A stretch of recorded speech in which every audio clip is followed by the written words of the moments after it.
What I'm finding in talking to women mostly is that the calling isn't being explained very well.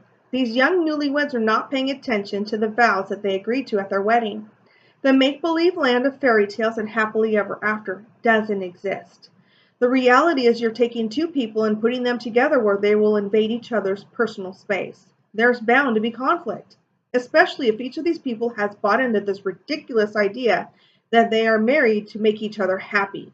The marriage is about two imperfect people living the way God intended to show each other unconditional love the way God has shown it to them. It doesn't matter if the person deserves it or not. God doesn't love us because we deserve it. He loves us because He created us. And good or bad, He's committed to that love, just as we are to be to our spouses and our children. In the book Kingdom Marriage by Tony Evans, he explains that growth comes through discipline, learning and applying God's truth to life scenarios. Maturity in your marriage will be achieved as you both seek God's wisdom about the thorns. He allows you to experience rather than resenting each other for being the one deserving of a lesson. The same is said of parenting. Love our children regardless of mistakes. And they are going to make mistakes. They're human. While in our care, we advise them to the best of our abilities. When they leave home, we advise them when asked. Otherwise, we just pray for them and let God lead them. We are to value our kids as much as God values us. We need to instill in them worth. I'm finding lots of parents who don't establish worth in their kids, and so they rebel or become suicidal. Our motivation is to bring back family values. Stop allowing TV, games, or social media to raise your kids. They will lead them astray. You need to take the initiative. Become involved in the lives of your kids, or they will be led down a path of self-destruction. Nothing that this world teaches or has to offer is in the best interest of your children.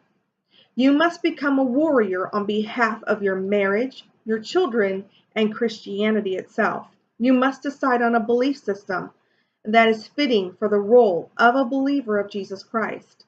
If you're confused and can't turn to church, the next best source is focus on the family. You must decide to educate yourself and your children in what is right and what is wrong. We no longer live in a society where television has a moral to the story. We no longer live in a society where television is used to educate our children in feelings, handling situations with responsibility, or learning to communicate without hurting others. We live in a society that teaches selfishness is okay. Whatever's right for you, just do it. There are no consequences for your actions. You can throw a temper tantrum as a grown adult when things don't go the way you want. Everything should be the way you want it to be. It's all lies and deception and makes those of us who are responsible angry. It's time to fight for what you believe in, to stand up to this dumbing down of society, this desensitization of morals and values. The more that time goes by, the stronger we have to fight. But if we don't educate ourselves and conduct ourselves in a manner that represents God Almighty, then we have already lost the fight. Now is the time for us to choose to continue a legacy of righteousness or one of fallacy that the world is trying to get our kids to buy into. If you're going to fight, you need to read. You need to fill your mind with things of God. Don't give the enemy a playground in your head, in your family, or in your marriage. It is a battle, sometimes daily, of whether God is in control or the enemy's in control. We must choose God in order to be successful in every area of our life. One thing that David and I learned early in our years of dating is that crisis is what cements you. It draws you closer together.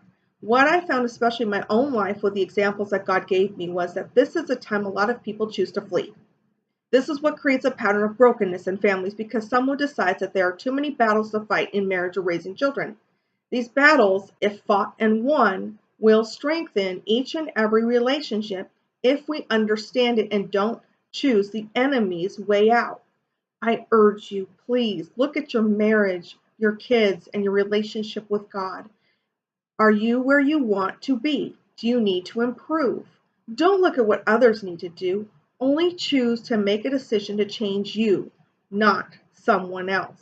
What you can do today will determine whether you have a successful tomorrow, week, or year ahead. Make some goals and stick to them. Have people in your life that will make sure you're sticking to your goals and achieving them. You can't do it alone, but you can't also do it without God. I pray for you this week as you make this life-altering decision for that better life, better marriage, better family, and most of all, better relationship with Jesus Christ.